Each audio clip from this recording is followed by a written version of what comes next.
তারিখে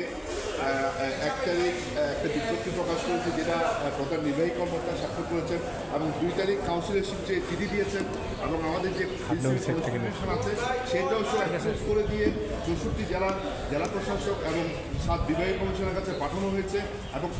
এবং একটা 17 তারিখের তারিখ নির্ধারণ করে দেওয়া হয়েছে এবং প্রত্যেকটা জেলা থেকে প্রায় 95% জেলা থেকে কিন্তু জেলা প্রশাসকরা সেই কনস্টিটিউশন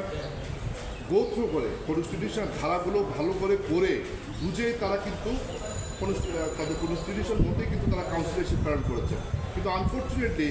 18 তারিখে এসে আমাদের টিকিট বোর্ডের প্রেসিডেন্ট একটা পত্র স্বাক্ষর করলেন, যেখানে তিনি বললেন একটা ধারা টিকিট বোর্ডের কনস্টিটিউশন 9(1) ক এবং খ ধারাকে অপব্যাখ্যা করে এখানে বললেন যে প্রতিটি জেলা বিভাগের অ্যাডহক কমিটির সদস্য ছাড়া আর কেউ ক্রিকেট বোর্ডের কাউন্সিলর হতে পারবে না।